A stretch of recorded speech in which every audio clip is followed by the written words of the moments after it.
Why do we play games? We have limited time and limited money, so why do we spend it on games? And I think the answer is simple. We're looking for joy. We're looking for something fun. And for that can come in many different ways. And for me, there are three main ones. Either you need a good storyline and lore, something that's immersive that'll take you to that fantasy world, or you need a social element where you're playing with your friends and family, you're laughing, you're screaming, or you need that multiplayer competition, something that'll keep you up till 6 a.m. grinding the leaderboard, battling it out, and, eventually starving to death or, having to fall asleep. But either way, today I'm going to be talking with the co-founder of Illuvium on what makes Illuvium fun. And, I actually had the opportunity to meet him at Permissionless in the US. He has quite a personality, and he's a giant of a man. I wish I had a photo I could show you guys. He'd make me look so tiny next to him. But without further ado, let me bring on the co-founder, Kieran Warwick. How you doing, sir? Hello. How was the trip in the US? I know it feels like it was a year ago, but how you doing? Yes. Yeah, it was good. It was good. It's always fun to go back to the homeland, and I love the US. For a period there, it got a little bit out of control, but I feel like things are getting a little bit better. And yeah, I love the food there. Like I don't know if you know, but I started a burger discovery app where you could like order and get burgers from anywhere. And so when I go to the US, I'm like, oh my God, they've got In-N-Out, they've got Shake Shack, they've got Five Guys. We don't have any of that yet. So, and the Mexicans, so good. So yeah, I had a really good time, and permissionless, a little less people than we would have wanted, but it was good. It was a good trip. Yep. I think we had a similar thought from Polemos, but it's a great experience, and I'm happy we went, and now we just got to focus on the next thing, right? Yeah. Well, I want to ask off the back, Illuvitar's just launched, and we'll talk a little bit more about Illuvitar's a little bit later, but starting off, you had this giveaway, and honestly, I was really hoping you'd pick me because it was looking awesome, but we had this golden faux Illuvitar, and I just wanted to go through, one, who did you end up giving this to? And then two, how many discs did you have to open to get this? Because this is a stretch goal, right? Like how many? This is incredibly rare, right? Yeah. So, well, usually with this sort of stuff, I don't think too much about it. And I was going through my wallet, and I'm not a massive, Roger's probably going to hate me for saying this. I don't like the idea of having something that everyone else has. I totally understand that not many people have the gold faux because it's so ridiculously rare. But when I first looked at it, I was like, oh, that's one of those things where, everyone's going to be able to get it. So I may as well just keep it away. And then Rich, I think, was like, dude, they're going for like $6,000 on the marketplace. And I was like, what? Okay. Well, I've said it now, so there's no taking it back. But DMTG on Twitter, he pulled a gyro with probably my favorite background. It's the illuvium tokens. It's the tier 5 background. It's hollow as well, so it fits really, really well. And I was kind of going back and forth. Artemis was in there. She had a really good Adorius, which I haven't pulled myself. And then someone else had a really good Jewel Elf. And so, but I was kind of like, hey, if this thing's worth $5,000, I know I haven't been posting as much on Twitter, so it's probably not getting to as many people, but like, geez, just where are the entries? And then this one came through, and I was like, all right, that takes it. All right, yeah, that one is pretty good. I didn't get this far in the thread yet, and I was like, come on, my links had a nice background. It was cool. I wanted it, but just looking at these, I could scroll all day, and they look incredible. Like I want to. The faux is that they hooked this up. I love the bandit on the beak. That's so good. There's one more I want to show you that is probably my favorite Illuvitar I've seen so far, besides my nice dash behind me. But there's this Ramza, he made one, just bonded it really well. With all the links look just incredible. Like you could do any of these and they just look really, really good. Yeah. You're not speaking my language. I don't know if you saw the stream that I did the other day. That's really cool. That is just, I look like you put the green eye in there, like with the little bandit. It looks so epic. The more It gives me the Jeter vibes. it does, yeah, 100%, yeah. You know, but yeah, I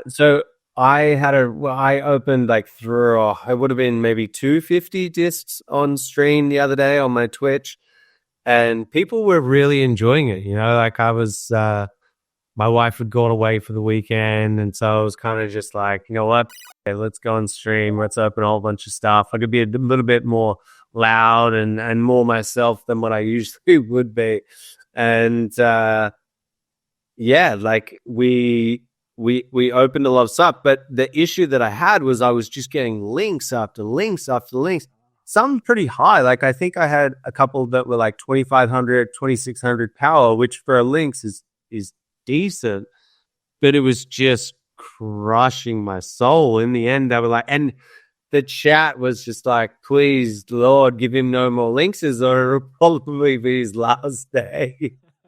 So yeah, when you were like, put my links, I was like, are you trolling me, or like, what are you doing? Yeah. No, I love the links. The links lines are so epic. They look good. But I can see it happening. And I saw that someone else tagged you saying you haven't gotten a Sin Elf yet. Is that still the case, or did you do well? Or Dual Elf, yeah. I don't have a Dual Elf, and I don't have a Dorius, which it's just wild, you know, like with how many things that I have opened, how many megas that only megas, and it's like 300 of them. But I'm going to go back in. I'm going to do another buy, and I'm going to do it through the stream. Like, and that's why I thought about it today. I was like, you know what? Like, there needs to be a ton of improvements to the overworld. There absolutely does, and there needs to be a ton of improvements to Arena. You probably saw the thing that I that I said that I showed us shipping in the last like week that is now in prod. It's something like 24 things. So like we're doing a lot of stuff, and we're shipping, making the games a lot better.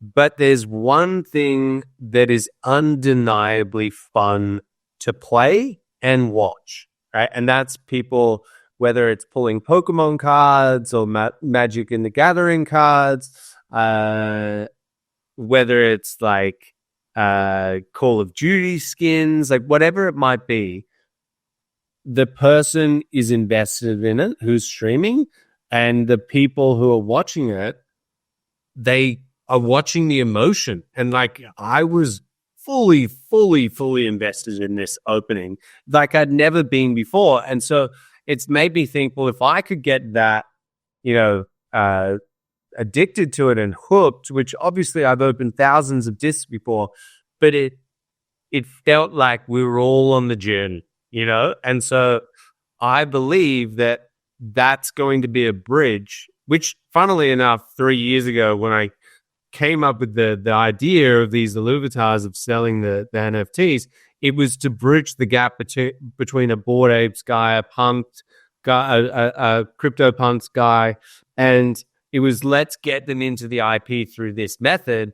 And now I've come full circle, and Roger's done such a good job on revamping it, adding the albums, the collections, the rewards that you get. I'm kind of now, and opening the experience, you know, seeing the red, and you're like, I know there's something good behind there. It makes it really streamable. And so I think, and I was talking to Taryn about it today, and a bunch of streamers have already replied and said, yeah, we're in. This new partner sale that we have coming up, it's a mainstream brand, a big mainstream brand. I know you know. So I told you this morning, so it's kind of, you know, you get what I'm saying here. That's also, it's not just illuvium. You're like, okay, you're streaming something that is so mainstream that will resonate with people. Maybe this is the moment to like switch that sentiment back to positive, where you've got then that they'll say that the games are being worked on, they're getting better. Yeah, we have thousands of people that love playing it, but their core illuvium, it will be more mainstream. It will be more mainstream in terms of like Web3. But this is a way to get people excited now because pack opening is just easy and it's fun. I was just about to say it's easy. It's easy to be authentic when you're opening a pack because everyone has that experience, that rush that you get if you get something big, something valuable. And I think that's why it's probably the easiest content to make out of like any type of content creation if you're trying to stream anything. So, but that's awesome. And so I think you've kind of touched on what makes it fun. It is that dopamine experience that you get hit when you pop open a pack. I guess I'll ask some of the Beyond questions specifically. What do you think drove people to buy out the alpha sale? That happened overnight when I missed it. It was gone. It was instant. And so why do you think so many people were interested in the alpha side of it? The change in making them limited. It was the thing that really, when I first came to the guys, I think it was Aaron originally, and then I think I went to Roger. He always had a vested interest in it. And I was like, these dudes have a very basic IP, right? Like it's not innate. Like it's growing into things where they've done cinematics and whatever now. But if you look at the Bored Apes IP, it was very like, it just hit. Right, it just slapped. Like it was like, I like these things. It resonates with me. I'm an ape. He's an ape. Let's all buy these apes, right? Like, and it built this community around it. But there wasn't a game. There wasn't like so much diversity with the IP. It's like one base, like only a small amount of base portraits and whatever. And we had like 200 of these 3D models, and it was, for me, I was kind of torn because I was like, well, they sell them, and there's such a limited amount of them that they sell them. They can go for like 10,000 or like up to $1 million in terms of a CryptoPunk. But Roger was like, no, we can't do it that way. We have to do it in a way where there's like endless combinations. And so we couldn't make it limited because it would just feel weird that so many types weren't minted if we got to that. And so like it would just feel a waste of the art. And so it was Roger's idea to say, let's make them unlimited, but then making the alphas limited, I think is a really good halfway measure, right? Where you're saying, you get the best of both worlds, and it showed, right? Like people are like, I know that there's only whatever there was, 1,500 of these things. Like I'm just going to buy it straight away. It made me buy them. I'm always a little bit cautious when alphas come out because I'm like, this goes for a week, and I don't know how many are going to be minted. When it's like I'm going in. So I think it was just that. There wasn't anything different. Same alpha stamp, all the same shit. It was just, I know that there's a certain amount. Nice. Well, congrats on getting that sold out so quickly. I'm sad I missed out on it. Thought I'd be able to get to it in the morning, but should have stayed up late. Missed it. Snooze, you lose. But, when it comes to Illuvium Beyond, what do you think actually makes it fun past the pack opening? Where does the enjoyment come in past that? And do you have any ideas or plans of expanding that universe and making it more of a gamified experience, or just general thoughts there? So I like obviously the typical collect them all idea in any collectible game. You want to finish, right? Like you want that entire album to be completed. That's number one. Number two is the resale ability of some of these things. If you pull something cool, you've got someone around the corner that's like, hey, dude, I'll get like my Ramfires. They have offers on them constantly. Like that makes me feel good, right? Like that translates to fun where I'm like, you're not going to get my Ramfires, but I could sell them. You know what I mean? So that's fun. And then the third reason is why we built them in the first place, to be your profile photo, to be your personality, which Aaron doesn't love. He was always against it. He was like, the Ranger should be your personality, like your PFP. And I was like, fuck the Rangers. No one cared. Like, people want the characters. And so we ended up with going with the alluvials. But yeah, like when I go into a game now and no one else has a Ramfire, I'm like, you suck. Like you do. Unfortunately, like I'd be, like, and then you get the people. And now that chat's out, it's going to be really cool because there's been so many times where I get smoked by someone and I feel like being like, well, enjoy your Atlas PFP to talk shit on them. Like, I'm still happy, you beat me, you crushed my soul, but I've got a Ramfire and you don't, and I'm obviously just being a bit facetious, but that idea of prestige and also it's like the first sort of moments of where you can say like I was there first, because there are other people that have a Fisto, right? And then I just want to sort of hit them up and be like, oh, you just quite missed that wave one, didn't you? Because you would have had a Ramfire because you got money. If you got the Fisto, you've got the money, Or so I think my head, like RNG, baby. Oh yeah, but sure. But in my head, psychologically, I'm very twisted, and so I'm like, you got the money, and there's only one reason you're not showing the Ramfire over, your Fisto, and that's because you don't have it, and that could only mean that you weren't there, and that's unfortunate. Nice. Well, and what about expansions? Any other improvement? And also talk a little bit about the album. And for anyone who's watching the stream and maybe never heard of Illuvium, Illuvatars as a whole is this collecting card game, or not even a card game, just a collection of these profile pictures, and then you can slot them in the album. And I'll let Kieran take over from there. But this is definitely more of a Web 3 kind of centric. If you're watching for the Web 2 side, like actual more gameplay that you're familiar with, that'll definitely be talked about in a little bit.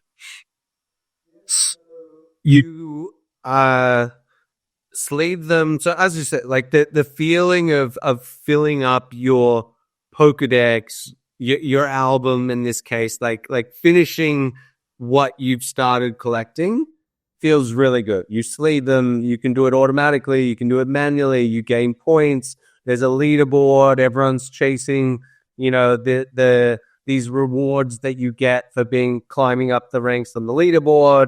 And there's also unlockables. So if you play Arena, you can unlock really cool battle boards, skins, emotes, drone blasts. And so that's how it ties into the other games. And I think the cool thing about Wave 3 is it's the first wave where you can actually complete a ton of albums. And I spoke to Roger. I was like, why is this so stacked? Like, Wave 3 feels crazy. Like back in Wave 1, it was kind of like you get your Ramfire. I don't know what the deal was with Goliath. I got like 2 Goliaths out of like opening 1,000 discs. But it was basically everyone was chasing the Ramfire. In this, I'm like, you're chasing the Scoriops, you're chasing the Adorius, you're chasing the Jeweler. So I'm like, dude, what the fuck? And he was like, no. So what we're doing is it's that moment where you finish so many different collections, because there's multiple different collections inside of this album feature, and that was the purpose of going with such a stacked wave, is people will feel that completion and give them that dopamine hit of like, okay, now Wave 4, like, where you at? And so very strategic, and I'm really impressed with where he's taken it. Because I haven't typed, like, as I mentioned with the foe example, I was like, all right, I got a gold foe. I don't know what the f is. Like, cool. I haven't really looked at, like, that's how hands off I've been with Illuvatars, and he's just, taken it to another level here. And he did with Wave 2, but now Wave 3 feels amazing. But in terms of like what other utility we can bring to it, I think it's a very obvious one that we need to turn this into some type of game in the future, whether it be a TCG or something else. But I think it's one of those things where it's simple enough. Like there's some complexity, but it's mostly in the art, and that's done. So I would love to put it out there, similar to like how Battle in the Beyond was done, whereas a third party that builds an integration will help them. But I would love to see someone from the community or another studio or whatever, where we give them, a percentage of royalties, and they build a game for illuviums. I think that would be awesome. Hey, everyone, if there's developers out there, start working on it. I know there's a lot of players who'd love to play that game. And while we're here too, I decided to pull up the album just to showcase this a little bit. As you think, I have 116 Illuviums to set. I've not been setting this. I'm probably missing out some rewards, but I don't know if I even come close. But yeah, I don't know if you want to walk me through some of this because it's been a while. But like set wave 3, you have all these Illuviums, and everyone that you get, you can add it, and then. Let's say you get this Riptorus, which I actually think I stole this from Scoriox on stream, which was awesome. So if you guys don't know, Lizard Labs, they have the Battle and Beyond, which Kieran just mentioned, and it has a really cool battle system where you open your packs, and if you win, you actually could, if you choose the option, you can winner takes all. And so I actually stole Scoriox's Riptorus, which was awesome. But yeah, so you're able to fill them. That gave you points, as you can see there. So for this wave, I have a 1670 there. But then what you can do, can I bond here? Or how do I bond easily from here? Do I need to go all you need to actually go into that bonding. Yeah. Okay. And so this is pretty cool. This is how you can make your specific Illuvitar. It's not caring anymore because you've gone out of. Oh, you're right. We will share something different. Right. And so here's the bonding screen right here. And so this is where I find it fun because, as Kieran mentioned earlier, being able to set up your own personal Illuvitar is really, really interesting. And so, if you find something that's really cool, like my dash here, I'm happy that actually showed up early. And then, I fully customize. I put the hat on there, put the collar. Maybe I want to add some cool eyewear. I just got some sparkly meme glasses. Maybe I put in on there. Boom. Now he's looking ballin'. And then you click bond, and that's kind of how that combines. I don't know. I think that's probably one of the cooler elements in my opinion. But the power goes up, you get more points. It's unlock more things. So yeah, it's a game which has generated over $10 million in revenue over the last 3 years, which is crazy. It really resonates with people. It's what is pushing me to, a few months before we launched, when I was playing the overworld, I realized, I love this, but this is going to take so much of my time. They're only getting $15 off me. It's the days. We're only charging $15. That's 30 minutes. I need to be able to spend 10 grand in 30 minutes, not $15 in 30 minutes. And so, but then all these things happened, and we went live, and automated drone runs. I think we made an IIP, got shot down. Now people are playing, and they're like, you know what? It would be really cool. Like, I do want to collect them all, but I don't have as much time as what I would have hoped. So it's really made me think, guys, we need this feature, and it's coming. So really, really excited. Sorry to switch to Overworld all of a sudden. No worries. Well, we'll touch on Overworld a little bit later. Let's go ahead and jump into Zero. This is one that I'm going to be a little bit more critical on. I think this one, originally when I first thought of it, I was like, oh, this is going to be an awesome city builder resource collecting kind of game. And I feel that once you get it built up, it kind of loses all of its fun factor.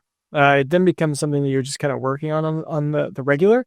Can you share any new features that players can look forward to, or where do you think some of the gameplay changes can be made there to make that something that's more persistent and fun to play? It's one of those things where, as much as I would love to sit here and say, hey, I like 6, maybe even 9 months ago, I posted a whole bunch of ideas after I played the game pretty much for the first time. Like, I tested it and whatever, but playing it on mainnet, and I went, you know what? This should be the hub for services, right? Like it's services rendered in illuvium, whether it be existing games, new games. It feels like it should be the hub where if you want to speed things up, you don't want to do something, you want to pass that on to someone else, do it in Zero, which is going to be the plan moving forward. But I think if we're being honest with ourselves, right now the fun factor is making money off a passive income, right? Like seeing that passive income go up. And it's not the answer for the purists out there. And it's not, going to move millions of Web 2 players into our ecosystem, but that's okay. There's multiple other games that are set up in that way and designed to do that. Illuvium Zero was designed as a tool to generate investors' money with a shiny interface, right? Now, that can absolutely turn into something more over time, but right now our focus is how do we get more demand in the other games, because that inherently will fix the problem of I'm not making enough money from my land plots. And I think once we solve that again brings back positive sentiment. People start saying, you know what? I love this asset. I love logging in. Like, I'm selling my fuel. Whoa, it's going for a premium. Like, all that kind of stuff starts coming. Then it's like, all right, well, I understand. They're working on the other games, and that's making me more money. I don't need a new feature tomorrow. Like, the feature is I'm making money off it. But I also don't want to sit here and say, like, there's no plan in the future ever to make it a better city builder. That's not true either. It's more just we need to be laser focused on the games that create that demand. And I think that's what investors of land plots and Illuvium Zero want. And yeah, I mean, I think I can get behind that too. And maybe me being someone who's very multi-genre focused, like I bought in every part of the Illuvium ecosystem, and I'm like, okay, cool. I'm gonna have 200 hours per week to play all these games that I don't have. Like I can't play Illuvium Zero, go into Overworld, and then also try to still maintain any leaderboard presence. Like I need just the leaderboard for Gauntlet is more than enough for me, and so I could see it. Some investors of the Illuvium Zero being happy with it becoming purely passive. But at least that's probably my point of view. I know there are the people, the purists, like you said, that love the city builder, and that was the focus. So I still want to make sure that they're having a fun experience with that as well. But yeah, I could understand that point of view for sure. Well, then I think we'll jump to Overworld then. So we'll start talking about that a little bit. And I want to go specifically to like, what changes do you think need to be made to bring that to the next level? I know that there's been some talks of a roguelite, an MMORPG, a battle royale. It seems like every week there's a new rumor of what this overworld could turn into. And I'd like to hear, what do you think the team is most focused on in moving this forward? So right now the focus is on Arena. There's a few people that have moved onto the Arena team from the Overworld team. The idea is we've got 3 months of power where we just ship as many updates to Arena as possible and say now it's polished enough to really say that, hey, this is going to bring in mainstream people and retain them, and then have a good time. So that's the first step. Then and again, a few people have moved over. There's people that are working on combat. There's people that are working on multiplayer. There's people who are working on the servers in the back end. The questing system we've nearly done 5 quests now. The idea is we want to have something like 15 before we bring that system into the world. So there's a lot of stuff happening. But the question is, and the reason you're hearing a lot of rumors is there's a lot of discussion, right? Like, and we're open. I'm very open. I know Aaron sometimes goes in and with the community and says his thoughts, and it's kind of just, this is what we're thinking and what I'm thinking, whatever. And so that's why you're hearing a lot of stuff. But the reality is, what do we package? Like, we've got something big with the IP. We've got IP that resonates with people, characters. We've got weapons. We've got armor. We've got skins. We've got a crafting system. We've got illuvials, 200 of them. We've got great environments, multiple regions that are all done, right? Like multiple regions that are done. What do you repackage that as, right? Like the big thing that I think is everyone agrees with is we need a social aspect. You need to be able to go in there like the old days of an MMO and jump on with your buddies, get your headset on and be like, dude, let's go complete this. I can't do it without you. You're 3 levels higher. Let's get in. Like that social aspect. Just the simple things of seeing another dude walk past wearing something that you like just spoke about Beyond and wave 1 and no one else has it. Holy shit, that dude's wearing a piece of armor I've never seen before. Like that's like, those moments really, really cool. And a sense of team and camaraderie and let's go in and do this together. That has to come to the overworld in whatever repackage we call it. The combat system, love the auto battle. I think a lot of people will say, we love the auto battle. We learned in Ascendant. It's now in Overworld. We like that we know it, but it doesn't fit the RPG genre. And I think that's fine. It certainly doesn't fit it when you're talking about going and taking on a quest, which requires you to take down a Leviathan, which is a massive boss-like creature.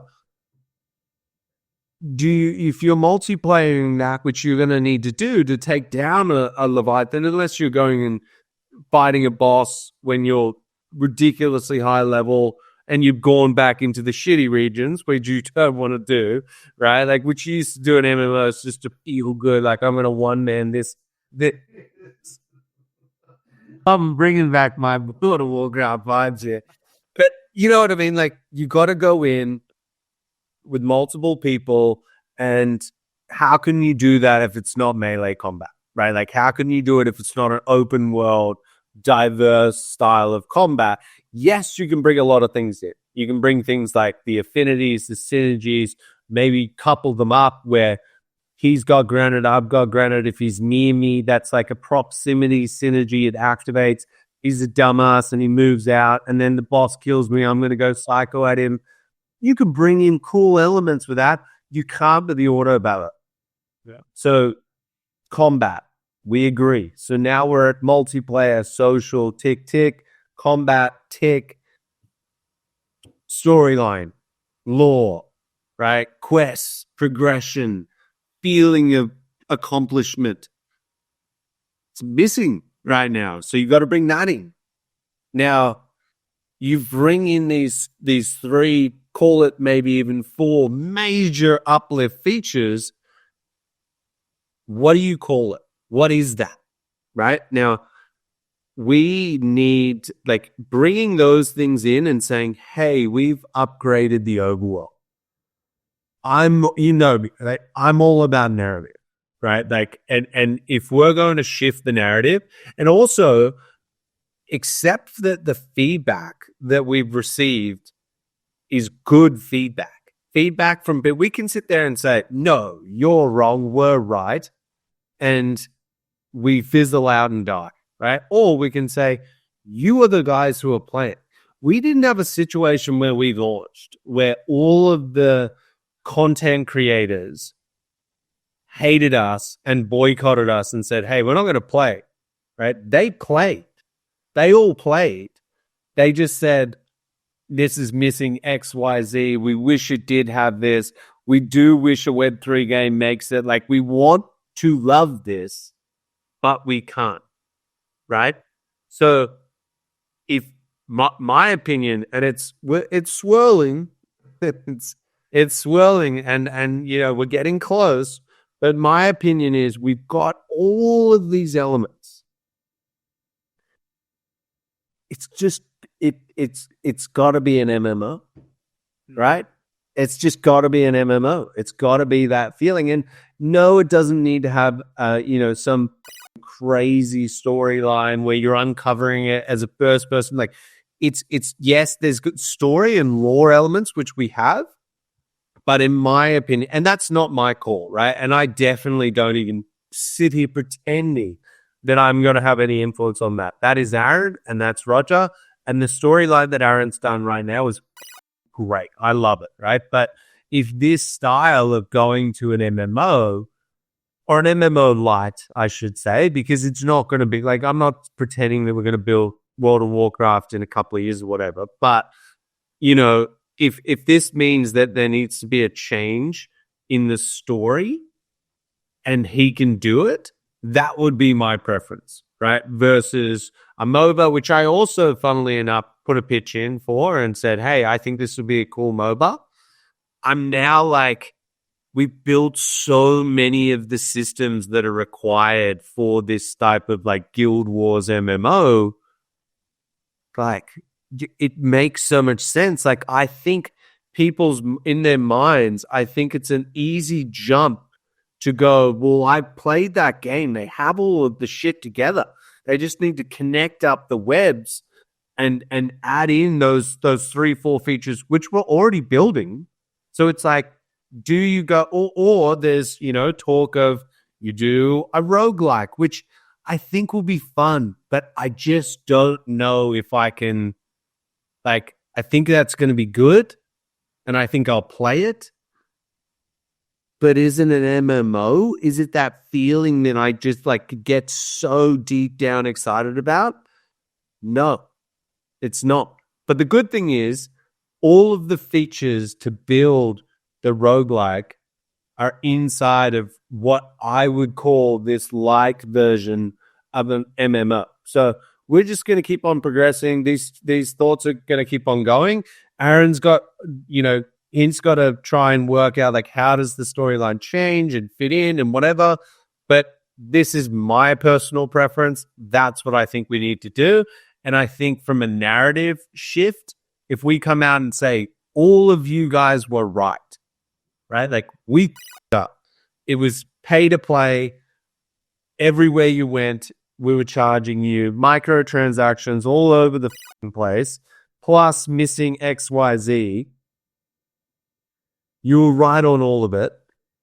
Here's Illuvium's relaunch, and they go in and they're like, free to play, not charging me. I can go buy these packs over here if I want to, but whoa, progression, crafting systems, social, multiplayer, big bosses you take down, drops, loot drops. Like, I'm like, holy illuvium to the moon. That's how I feel like people will be. So that's where I'm at. Yeah, and I mean, MMOs are kind of like that peak of what I was defining as fun earlier, including a fourth one, which I didn't mention, which is actual gameplay mechanics and progression systems, as you now mentioned. MMOs have the full combination of everything, but they are also the hardest to make. I know, like, Ashes of Creation is one game I've been following for a while now, and it has been in development for who knows how long, and they still don't have an end date. How do you feel about the capabilities of your team or the team and being able to make that a reality? Or what would be the steps to get there? Well, this is the crazy thing, right? Like if someone said to me, hey, you got your team, we want you to make an MMO and you've got 3 years of runway, no. If someone says to me, hey, you've got 3 years of runway and you've got all of the stuff that you've built, the characters, the weapons, the armor, the systems, like think about just the crafting system, the fusing system, like all of these different things, the augments that you have, the consumables that you have, like these are the things that take a long time. Like that's when they say like you can build 90%, the last 10% to make it feel good.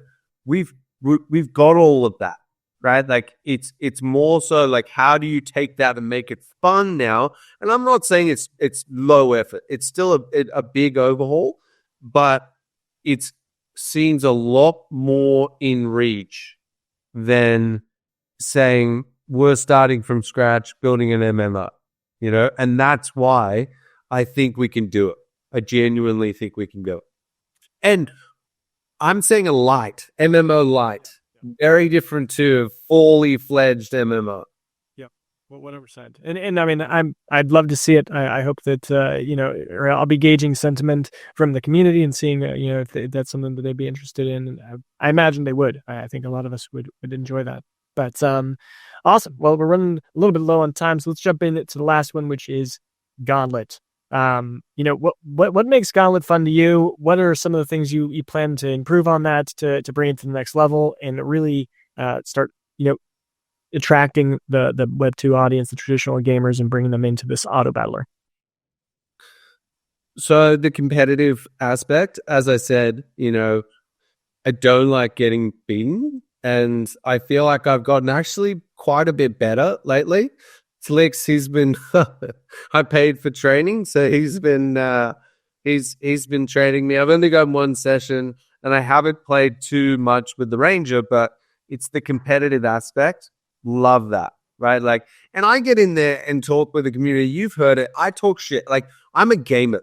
Don't come at me with it. And even when people are like, "Hey, CEO dude, when's this coming?" And I'm I'm like, dude, like, just leave me alone.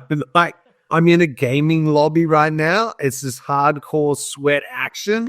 I'm not the CEO for these hours that I'm here. Get away from me. Right. And that's because I love it. I love the game. It's awesome. And I finally feel like because there's not, the biggest issue that I had with Ascendant was the team builder. Don't make me spend 30 minutes building something before I can even get into the action like that. I hated that. And so many other people did. Yep. We removed that. You get a game where it's fast paced. You can finish. I can do a 15, I don't know. I started at like 8 o'clock this morning. It's now midnight. If you tell me at the end of this, which trust me, I'm going straight to play Gauntlet. But if you told me, but if you told me you got to do 30 minutes of building a team that you don't know if it's going to be optimized, you got to test it. No, I'm going to bed. See you in hell. And so Gauntlet is casual. It's got tons more RNG, which some hardcore people will say that's we don't like that, but that's what the masses like. They like feeling like, you know what, I'm not as good, but I have a chance, and that's what I love about it. I'm not the best player in the world. Don't even close to pretend to be. I'm that mid-level player, maybe even low tier.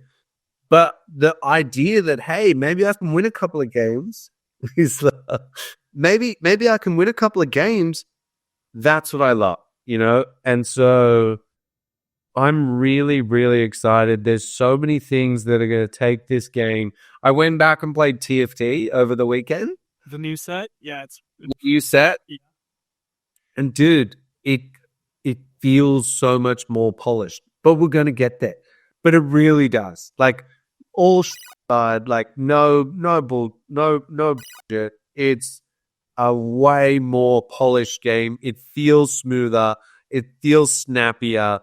Even though the graphics are nowhere near, and I just can't help but think, like, what happens when Gauntlet at the end of this 4 months, when we get, even if we get 50% of that extra feeling of polish, smoothness, there's like click, like just boom, everything just goes.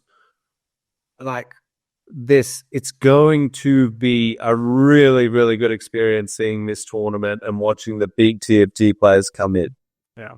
Yeah. I mean, I was right there with you. I watched Arcane. If you have watched Arcane over the weekend, I got emotional. Like that anime it's so good. Like that, it's so, if you haven't watched it, go watch it.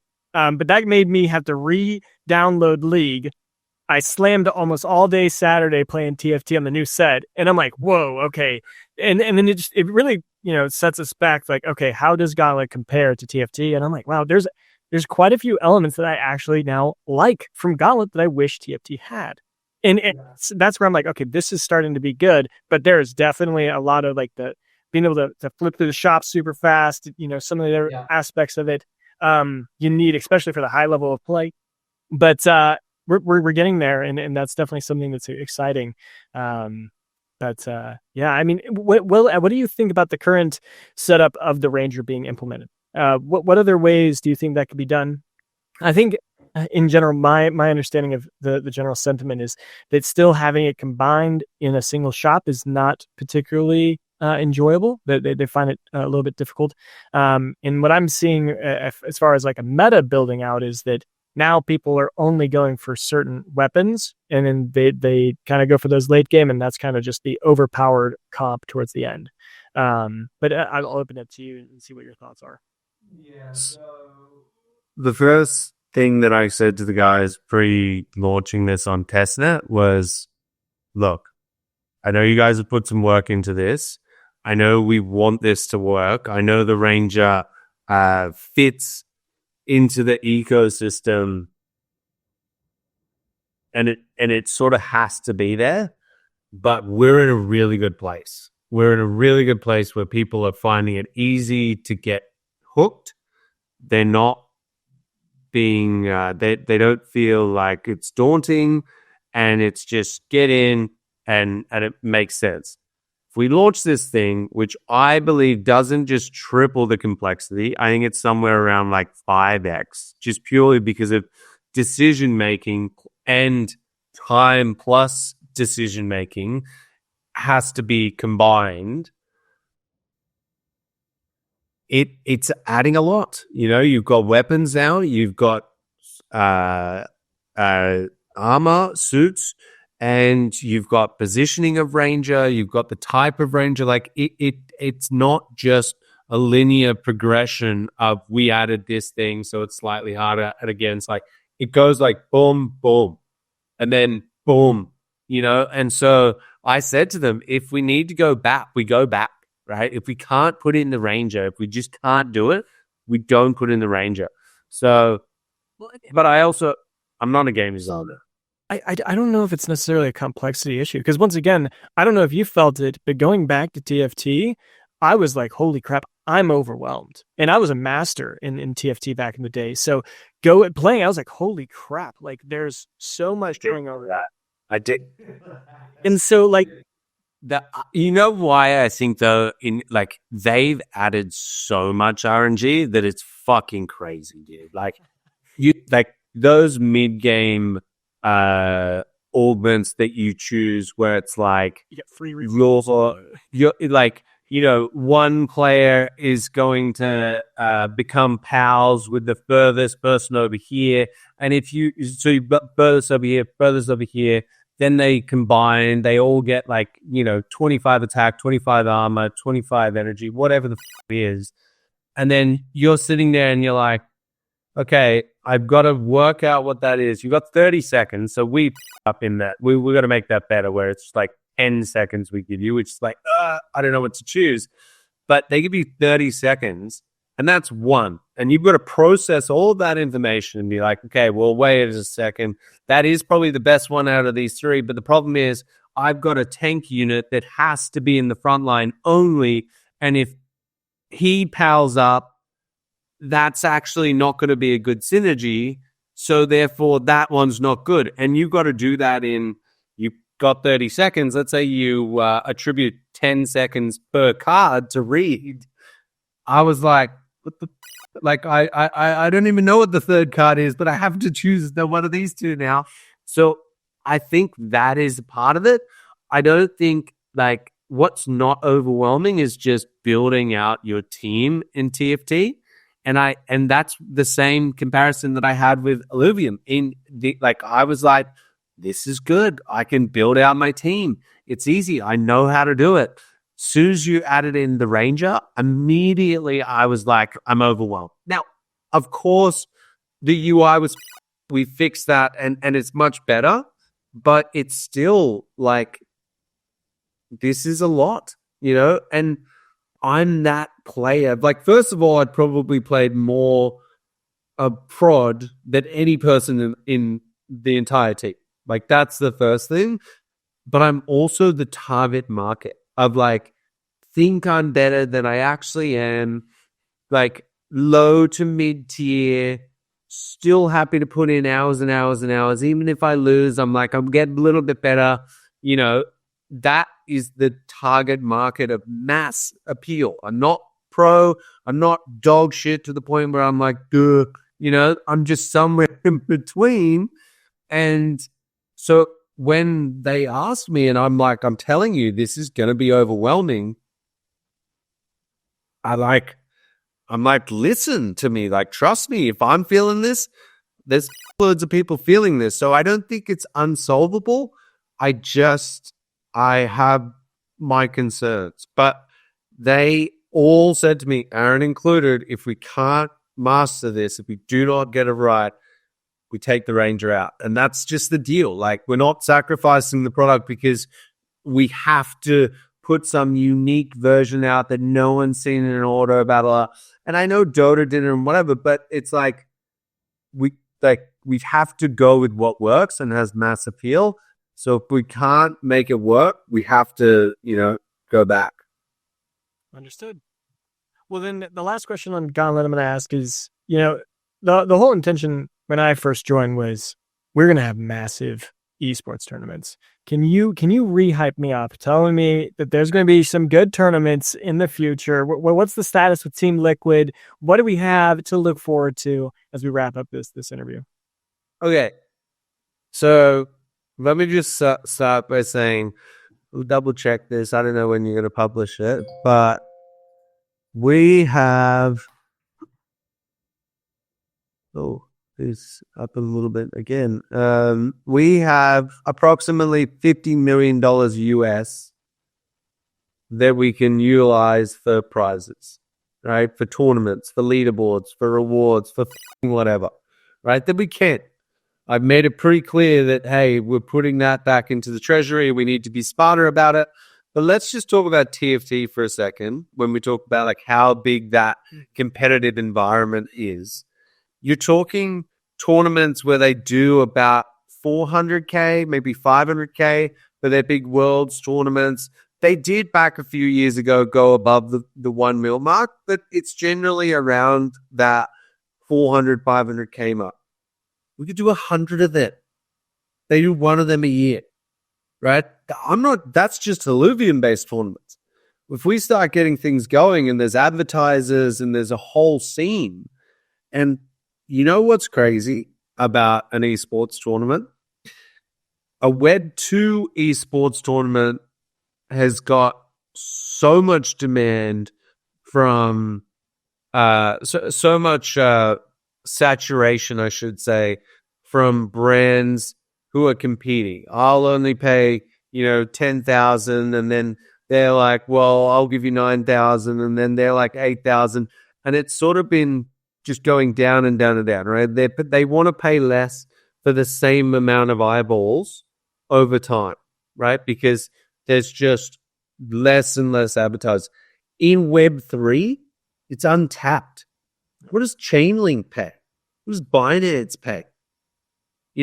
If you're getting not just thousands of players in this competitive landscape, if you're getting hundreds of thousands of eyeballs that have a wallet that are Web3 enabled, and you go to an ad and it says, where are you staking your E?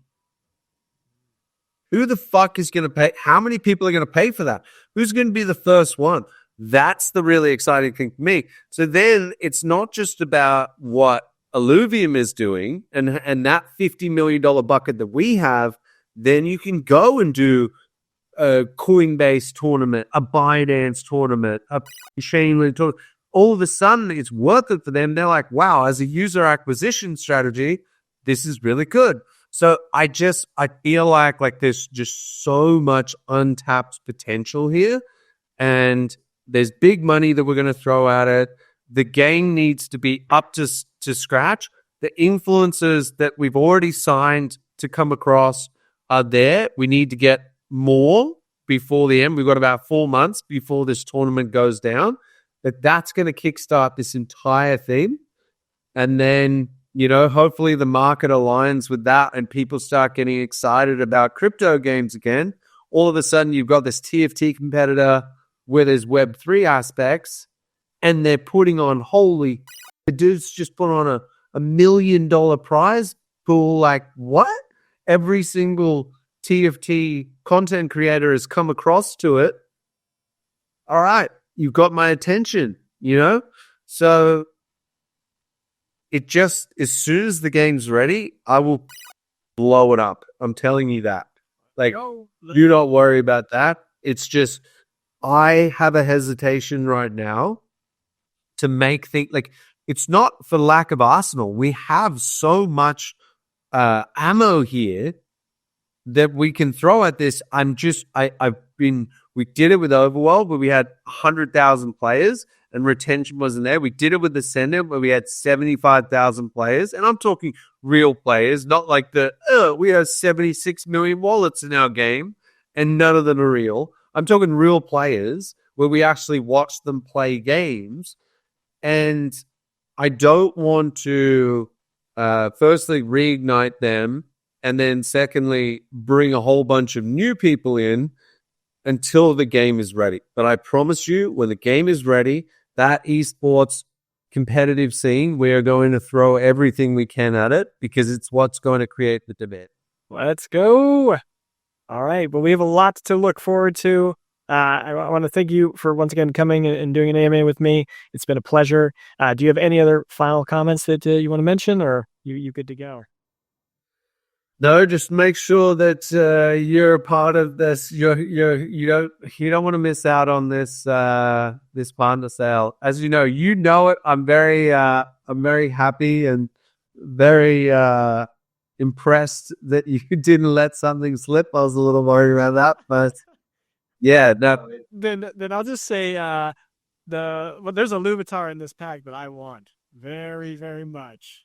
And also the multiplayer. You got to see a sneak peek of what multiplayer is going to look like. You don't, like, I got chills. So I had to meet with him at 2 a.m. for these IMC meetings. It's miserable, and I do it every week. And this one, it woke me up so much. I have not slept. I actually stayed up all night, Kieran. You ruined me. And so now I'll probably take a nap, but I'm pumped. Wow. That's awesome.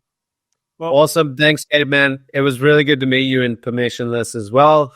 You're an awesome dude, and you do so much for this ecosystem. So thank you. Well, thanks, Kieran. All right, everyone. Well, that's all. Caveman logging off.